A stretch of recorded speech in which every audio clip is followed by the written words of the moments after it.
มาบ่เห็นน้องโดยเลยใช้ให้เขาว่าเวลาหันเอาไปนำกับนอนติ้วไว้ไม่ให้คิดในนั้นได้พี่น้องเลยไม่ให้คิดในนั้นนะไม่ให้คิดใน อัน นั้น นี้ก็คือคอมเมนต์ไลน์คอมเมนต์เนาะแต่ก็มันก็ว่าทุกคนกันมาโทษเวลาในการมาใส่ให้เวลาโดยและการด้วยการปั่นวิวจะได้วิวเนาะบ่อันนี้ไม่ดูดียังเนาะอันนี้คือบาสัญญาอยากออกมาสิแจ้งคนคือบาสัญญาไปบังคับพี่น้องตอนนั้นชาวโมง4 โมงทุกคนไปกับอันชาวบ้านเพิ่นไปนำหนองละเอยเนาะก็คือคลิปบาสัญญาลงไปหันเวลาโดยก็ให้เขาไปเบิ่งทั้ง2บาสัญญาโดยไปนำแล้วเพิ่นว่าเนาะหันไปหากันเครียดในครอบครัวบนหัวเราผ่านบ่แม่นเนาะแต่บางคนอาศัยยอดวิวเนาะที่ให้เฮาทั้งทีมงานของเฮาเสียหายเนาะก็ถือว่าต้องขอโทษขออภัยนำเด้อเนาะคือว่าแล้วพี่น้องเลยเนาะก่อนอื่นสิ่งที่สำคัญกับโปรเจกต์กับหนึ่งในหันเนาะกับบ่ได้หวังแต่ยอดวิวเลยพี่น้องเลยเนาะสิ่งสำคัญหลักๆเลยคือว่าเป็นไปหายุ่งเครียดก่อนหน้านี้นี่ก็อาจจะเป็นน้องเพิ่นเนาะบางทีก็ยันคุมฟิตเนาะยันคุมฟิตคือในเรื่องว่าเห็นทุกทางบ่ล่ะเพิ่นเนาะตามต้นไม้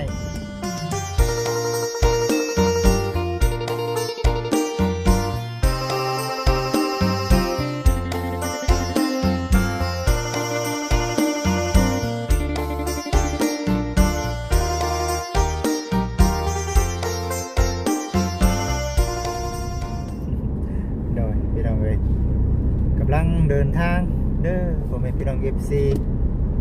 ทุกท่านเนาะที่เข้ามาเบิ่งมาชมคลิปซ่องของบ่จิตอุทุมพรคือเก่าอีกเช่นเคยเนาะขับรถนำเนาะถ่ายคลิปออกมาว้าวนำพ่อแม่พี่น้อง FC อีกก่อนรอบนี้ก็ได้พี่น้องเอ้ยก่อนเดินเด้อสบายดีเทื่อเด้อพี่น้องเด้อเนาะตาก็สิบ่ได้เบิ่งกันFC นำได้เนาะคุณเบิ่งทางนำพี่น้องเอ้ยแต่ว่าเว้านำได้อยู่เนาะพอดีแหละพี่น้องเอ้ยก่อนอื่นเนาะสิ่งที่สำคัญบ่จิตเองก็สิออกมาเว้าในเรื่องของทางน้องเบยเนาะน้องเบยเป็นกระแสตอนนี้คือปัจจุบันนี้เมื่อก่อนเนาะเมื่อที่ผ่านมาเมื่อวานนี้ซะว่าได้ก็ได้ได้ยินข่าวว่าน้องเพิ่นบ่เห็นเนาะในนั้นแนวนี้แหละพี่น้องเอ้ยเนาะก็เห็นให้ทาง FC เนาะผู้หลักผู้ใหญ่เพิ่นเป็นห่วงพี่น้องเอ้ยแล้วก็มีทั้งFC เพิ่นเนาะเสร็จมาถามเนาะ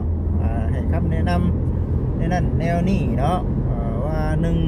ก็ว่าน้องโมเมนมีชาวบ้านวิสาน้องแล้วมาเว้าตาใส่ว่าเป็นนั่นนี่เห็นให้น้องเพิ่นย่านบ่สิเด้ยว่าซั่นนะแบบนี้นี่คือส่วนใหญ่เนาะเสียงส่วนใหญ่ FC เพิ่นคอมเมนต์กันเข้ามาน่าจะเป็นทางเดียวกันเบิดเลยเนาะเป็นยังเนาะบ่จิตคือออกมาเว้ามาว่าเนาะก่อนอื่นสิ่งที่สำคัญเนาะขออนุญาตทางบ่าวหลาเนาะเป็นจิตทางบ่าวหลาเพิ่นแน่แล้วก็สิมาเว้ามาว่าเนาะก่อนอื่นก็บ่ได้มีเจตนา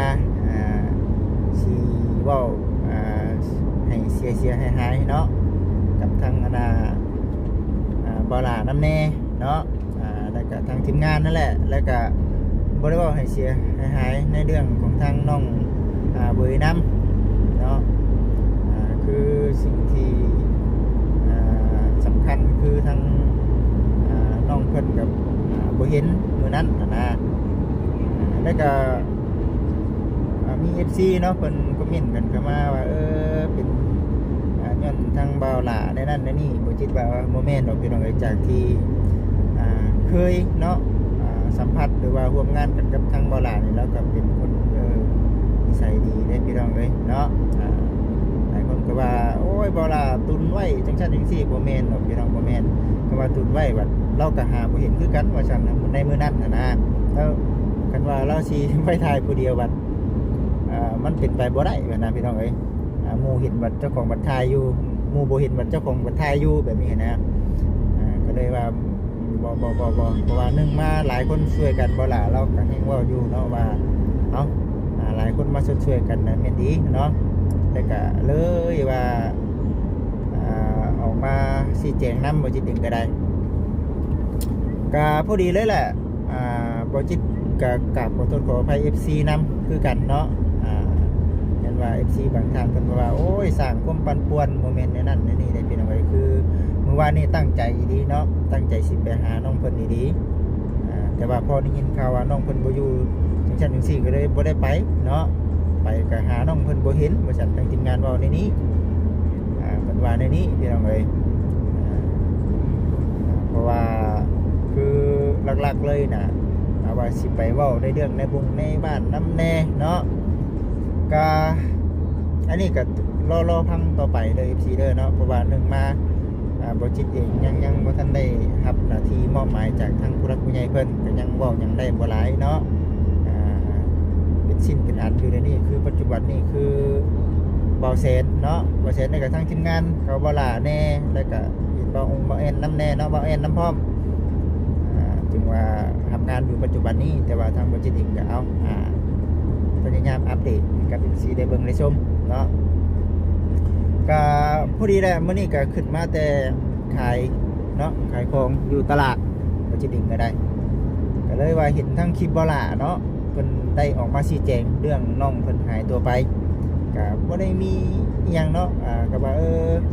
คำว่าเห็นแล้วก็ดีใจพี่น้องเนาะดีใจเพราะว่าหนึ่งมาสิเฮ็ดให้ทั้ง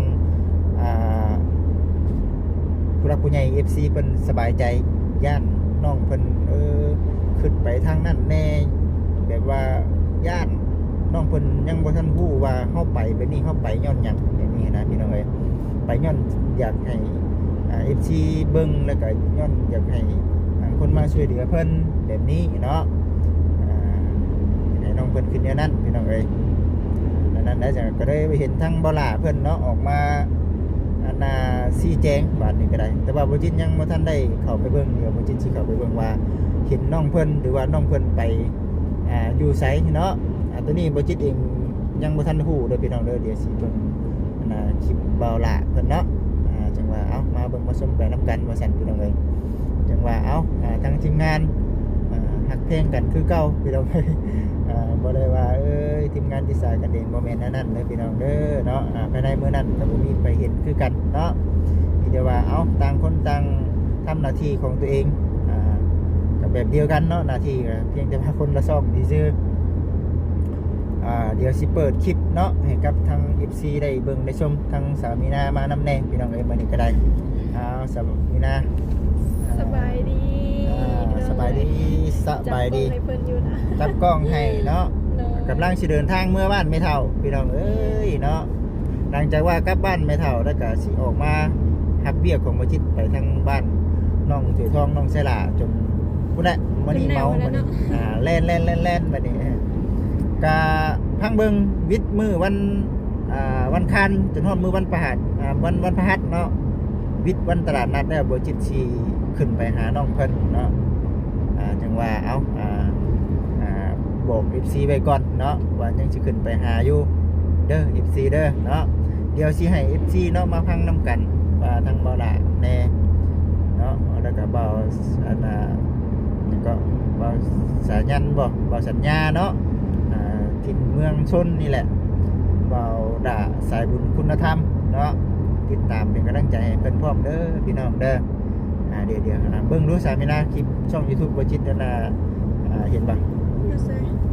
ใช่โทรศัพท์บ่จิต ชื่อยังก็อันนี้ได้ค่อยเข้าไว้แล้วเข้าไว้แล้วอันนี้บ่จิตยังบ่จักหยังว่าเพิ่นเว้าอีหยังกันเนาะมายังก็เด้นี่บ่อยู่ในหัวข้อ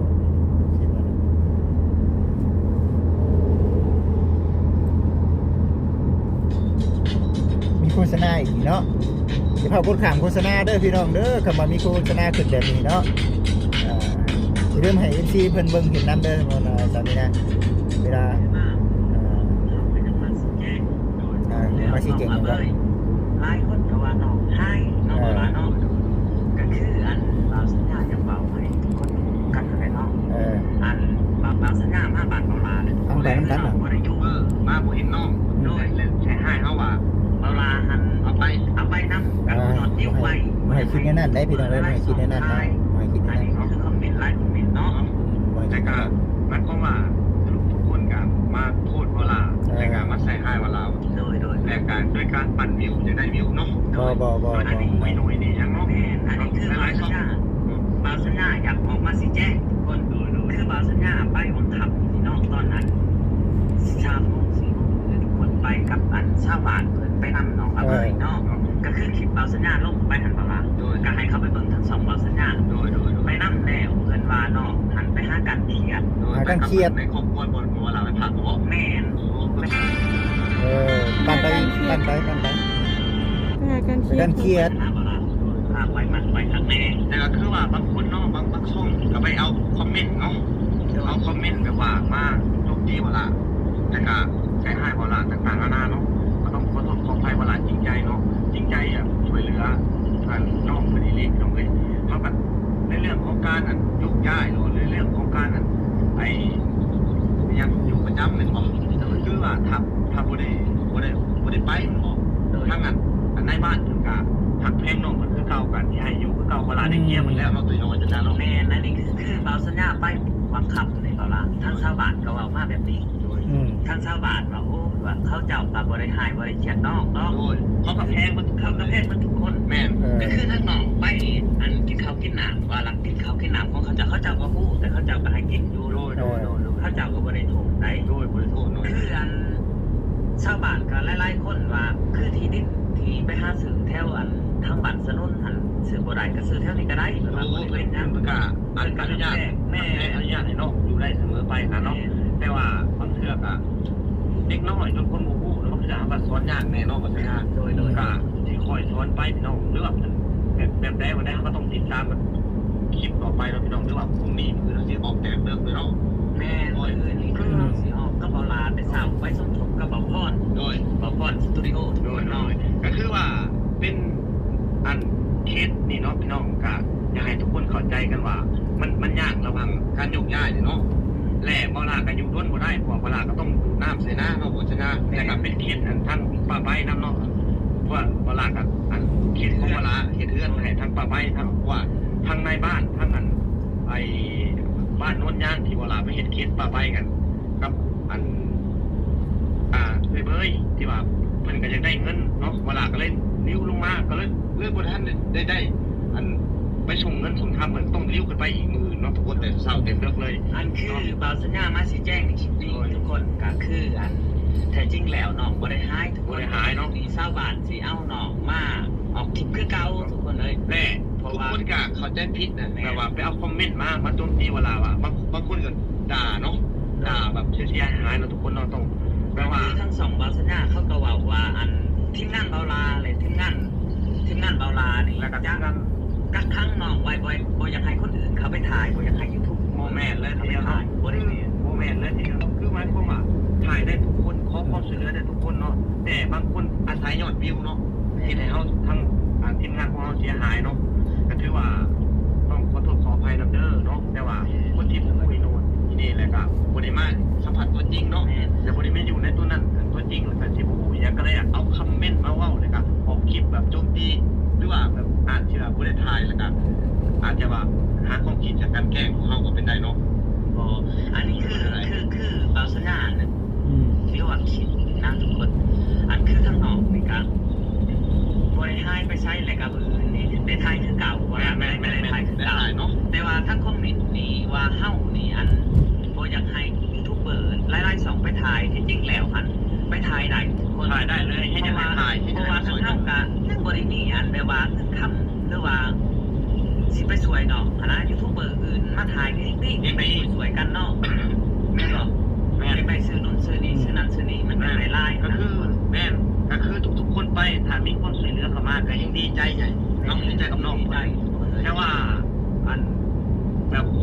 บางเทื่อMC บางคนเขาเข้าใจน้องว่าเบาละก็เบาสัญญาเลยกักตุ้นแหละบางคนก็แบบเข้าใจนะว่าง่ายนะบ่ได้อยู่ในจุดนั้นนะโดยเนาะแต่ว่าทั้งเบาละก็อยู่จะหาพวกมือเราไปส่งเสือตัวเดียวนี่เขาได้เปลี่ยนแล้วก็ นี่จะเป็นไข่เราเลยพอจะเปลี่ยนไปเนาะ อันนี้คือบางสัญญาหันยาเอฟซีบ่เสือทุกคนก็เลยว่าไปถ่ายคลิปน้องต้นคำเนาะ เลย ไปถ่ายคลิปน้องต้นคำแล้วเฮาก็กลับเลยเฮากลับมาจากจุดซุ่มนี่ก็คือยังบ่ทันได้แวะเพื่อนก็มาห้าบ่อลาเลยนี่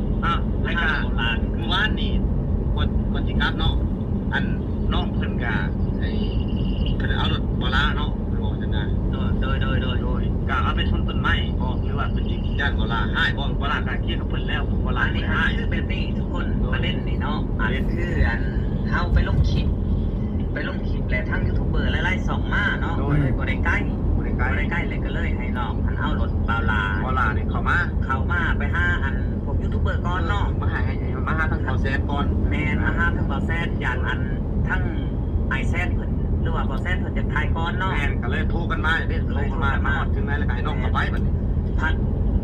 ไปหอดครึ่งทางทุกคนแต่เฮาก็บ่ได้ทนเนาะเนาะ แม่น ดินทรายมันลายทุกคน หลาย มันลายเลยเกิดอุบัติเหตุน้องอันบ่ได้ลง บ่ได้ลง เอารถหันไปส้นอันต้อใหม่ทุกคน โดยเอารถบอลาไปชน ส้ เนาะ นต้อใหม่ ก็เลยอยากจะถ่ายให้เบิ่งว่าทุกคนเนาะก็ยังบ่ทันได้ไปซ่อม แม่ แล้วก็รถกันใต้นะครับเข้าแบบไปเต็มเด้อเข้าเลยจนเอาไปเลยเอาเมื่อเต็มเด้อแหละพอเช็ดมาอันเบาบอกแอนหมดเลยยังมาผู้เห็นนอกมัน เพราะว่าแป้งใดเลยมันบ่มีหยังดอกทุกคนมีแต่อันมันขดน้อยหนึงแล้วก็บ่ไผ่เนาะเปลี่ยนบ่ไผ่ เรื่องมาไพ่แล้วก็ซุกพวกหน้ามันฮักมันต้องเปลี่ยนใหม่เบิดนะ และเฮาสงสัยอันน้องคิดยานว่าห่างน้องหรือว่าจังได๋คนเราถึงเนาะก็เลยว่า เขาคิดว่าเขามีความผิดเลย ก็เลยว่าไปหาเรื่องเลยก็ไปเลยเนาะ โดย นี่แหละทุกคนหลายคนก็ว่าน้องหาย เบ้าล่ากับบริหารนอกเด้อแล้วก็อภัยนอกคือหมายความว่าอันว่าการจะไปซ่อมเองหมดกับมูลค่ากระไรอยู่พี่น้องเองเพราะว่าต้องไอเปลี่ยนชุบหนามันใหม่เปิดทางคันเลยเนาะแล้วก็กบหนามันแล้วก็คือทางหนามันพี่น้องเอง ก็คือมือที่เฮาสิเดินทางไปเสาเนาะบ่ล่ะ โดย เดินทางไปเสาแล้วไปส่งถมบ่พรแล้วก็ไปหาน้อง โดย ว่าน้องสิทำจากใจน้องเลยทุกคน อันคือน้องอาเบยนี่ไปหาอย่างเขียนนี่ไปหาเรื่องหรือว่าอันนี้ความผิดเนาะ โดยเขาต้องทำรายละเอียดในวันนะแต่ก่อนจะกลับบ้านก็หลาดว่าคุยกับน้องว่าบ่ต้องเป็นหยังอันอ้ายบ่ได้ให้ตัวเสียเงินแล้วก็บ่ได้ให้นังให้ตัวอยู่กับนี่เด้อนะ ทั้งที่เฮากะยานน้องเย็บกับพวกแห้งทุกคนเห็นรถบาลาเพ่นี่เฮาคือบาสัญญาแล้วก็บาลาบ่พอเนาะก็คิดยานน้องเย็บเนาะ แม่ไม่เป็นห่วง แล้วเขาละ และน้อง ไอ้นี่ข่าวอ่ะเรียนบนทุนนั่นเลย เอาพี่น้อง FC เนาะตั้งไว้จังเจอกันพอฟังเบิ่งเรื่องราวนี่ก็คือว่าแล้วพี่น้องเอ้ยเนาะก่อนอื่นสิ่งที่สำคัญก็บ่จิตก็หนึ่งในหันเนาะก็บ่ได้หวังแต่ยอดวิวเลยพี่น้องเอ้ยเนาะคือก็เข้าไปถ่ายคลิปแบบคือทางทีมงานเข้าไปนี่แหละพี่น้องเอ้ยเนาะก็คันว่ามีผู้รักผู้ใหญ่เพิ่นสุดช่วยหรือว่าให้เป็นสะพานบุญให้ก็เข้าไปคือกันเนาะพี่น้องเนาะอันนี้คือเฮาถ่ายตอนนี้ปัจจุบันนี้ก็อัปเดตไปก่อนเนาะว่าแบบง่ายๆก็เอาถ่ายให้ FC เบิ่งแล้วก็ก็ว่าวิวขึ้นก็ดีเนาะก็ว่ามีผู้ใหญ่เพิ่นเข้ามาช่วยแบบก็เฮงคักนะพี่น้องเอ้ยก็บ่ได้หวังแต่อาศัยยอดวิวเพราะว่าทางบริษัทเองก็เคยทำหน้าที่เป็นสะพานบุญให้กับผู้รักผู้ใหญ่เพิ่นก็หลายอยู่เนาะบ่ได้ว่าไปดาละเนาะก็เฮ็ดมาก็ 4-5 ปีแล้วพี่น้องเอ้ยอันนี้ก็ก็นึงในหันที่ว่าบ่ได้ขึ้นหวังผลประโยชน์ของตัวเองเนาะมีผู้รักผู้ใหญ่เพิ่นช่วยก็ดีพี่น้องเอ้ยอันนี้คือบริษัทพอพังไปพังมาก็พอรู้เรื่องรู้ราวเพิ่นเพิ่นว่าแล้วก็สิ่งสำคัญหลักๆเลยคือว่าเป็นไปหายุ่งเครียดก่อนหน้านี้นี่ก็อาจจะเป็นน้องเพิ่นเนาะบางทีก็ย่านคุมฟิตเนาะย่านคุมฟิตคือในเรื่องว่าเฮ็ดรถทางบ่ล่ะเพิ่นเนาะตามต้นไม้มันบิดมันเบี้ยวไปจะคิดว่าทางบ่ล่ะนี่ให้หรือว่าไม่หรือว่าเป็นโทษเนาะจะเป็นโทษซะมีคุณพิษน้องเพิ่นก็ได้ไปเลยก็จะเป็นอย่างนั้นหายังบ่เขียนก็ได้แต่ว่าทางบ่ล่ะเพิ่นก็ว่าบ่ได้ว่าหยังน้องเพิ่นเนาะมีแต่ว่าเป็นห่วงเป็นใยน้องเพิ่นนั่นแหละว่าซั่นนะพี่น้องเอ้ยเอาก็ถือว่าเป็นกำลังใจให้แล้วซะเนาะทางบ่ล่ะเพิ่น ลาที่ว่ามันหักมันเพกะคอยสอบคอยนั่นไปเพราะว่าดินทรายหลายเด้น้องเพิ่นก็บ่อยากให้มันเกิดปานใดเนาะ FC นั่นแหละพี่น้องเอ้ยถือว่าพอฟังไปฟังมาก็ฮู้เรื่องแล้วล่ะบัดนี้ก็ได้แสดงว่ายังเข้าไปถ่ายน้องเพิ่นปกติว่าซั่นน่ะนะมีแต่ว่าพังเบิ่งบ่แซนเพิ่นว่าเตรียมตัวเด้อว่าซั่นมื้ออื่นเนาะสิขึ้นไปว่าซั่นแต่ว่าบ่จิตบัดว่าเอ้าเดี๋ยววิทย์จากวันตลาดนัดก่อนเนาะเดี๋ยวหาเงินหาคำได้ก่อนบ่จิตพอสิได้คือเฮาเว้านี่แหละเรื่องน้ำมันเฮาไปเนาะไปถ่ายคลิปให้กับ FC เห็นนั่นแหละว่าน้องเพิ่นเป็นจังไดนะ FC เอ้ยตัวนี้ก็ได้สามารถถ่ายได้คือเก่าบ่หรือว่าในเรื่องที่เรื่องทางนี่คันว่าย้ายบ่ได้ก็จำเป็นแล้วพี่น้องเฮาก็บ่ได้บังคับเนาะตัวนี้เด้อตัวนี้เฮาก็บ่ได้บังคับขึ้นอยู่กับทางผู้รักผู้ใหญ่หรือว่าทางทีมงานหรือว่าทางไอ้ดาเพิ่นเบาหลาเพิ่นบริหารหรือว่าจัดการให้เนาะในใดมันเหมาะมันชมกับเฮ็ดไปเนาะตัวนี้ก็มันจะดึงกับผู้ที่ว่าบ่ได้มีหยังมาช่วยเพิ่นก็บ่กล้าออกคำคิดเห็นปานใดพี่น้องเอ้ยเนาะตัวนี้ก็ถามว่ายังถ่ายยอดวิวอยู่ก็ถ่ายยอดวิวนี่แหละพี่น้องเอ้ยนี่คือเว้าไปตามความเป็นจริงเลยแต่ว่าทางผู้หลักผู้ใหญ่เพิ่นให้เป็นสะพานบุญให้กับแห่งดีเลยพี่น้องเอ้ยเนาะนี่ก็ยังเว้าบ่เต็มปากเต็มคำปานใดเนาะเอาคำบอกคำจาของทาง FC มาว่าก็ยังบ่คักบ่แน่ปานใดเพราะว่าเฮาเองก็บ่ได้มีส่วนร่วมในการช่วยน้องเพิ่นเนาะมีแต่ไทยอัปเดตให้กับ FC ได้เบิ่งได้ชมไปซื่อๆนะพี่น้องเอ้ยไปซะเนาะก่อนอื่นก็ถ้าผิดพลาดประการใดเนาะบ่จิตเองก็กราบขอโทษขออภัยเนาะกับทางบ่าวลาแล้วก็บ่าวสัญญาบ่เนาะอันนี้ก็ขอโทษขออภัยนำเนาะแต่ว่าก็เป็นหนึ่งในยูทูบเบอร์สะพานบุญที่ว่าอยากให้น้องเพิ่นได้รับความช่วยเหลือคือกันแล้วก็ที่เว้าออกมานี่ก็บ่ได้เฮ็ดให้กับน้องเพิ่นเสียหายอีหยังพี่น้องเนาะมีแต่ว่าเว้าออกไปก็ย้อนว่ามันบ่เห็นตามที่ว่าทั้งหมู่คู่เพิ่นบอกมาเนาะตัวนี้พี่น้องเอ้ยก็บอกไปตามความเป็นจริงเนาะบ่ได้ว่าน้องเพิ่นบ่เห็นก็สิแต่งเรื่องเอาเองเนาะหมู่คู่เพิ่นก็ออกมาว่าหลายอยู่นะพี่น้องเอ้ยเนาะแล้วก็ในเรื่อง FC เนาะหลายๆท่านคอมเมนต์ไปในเรื่องที่ว่าบ่าวเป็นน้ำบ่าวเพิ่นกักไว้บ่ให้ไผมาถ่ายบ่ว่าซั่นน่ะตัวนี้ก็ขอยืนยันอีกเทื่อพี่น้องเอ้ยว่าบ่เนาะเพราะว่าทางบ่าวหลาเพิ่นเห็นแล้วก็เป็นจังได๋ว่าซั่นเนาะได้ถ่ายคลิปน้องเพิ่นอัปเดตให้กับ FC เบิ่งเพิ่นทุกคนอยู่บ่คันว่ายังบ่ทันได้ถ่ายก็ถ่ายให้ FC เพิ่นเบิ่งแน่ตัวนี้คือเก่าเนาะหักเพ่งแบ่งปันกันถ่ายคือเก่าพี่น้องเอ้ยเอามีแต่ว่าจังใดก็ตามแต่พี่น้องเนาะทางบ่จิตเองก็เดี๋ยวสิด่วนสรุปก็พุ่นแหละเดี๋ยวคันว่าได้ไปหาน้องเพิ่นอีกก็สิถ่ายคลิปให้กับ FC ได้เบิ่งได้ชมเนาะวันนี้ก็มาฮอดทางแวะเข้าทางบ้านสามีนาเพิ่นนั่นล่ะ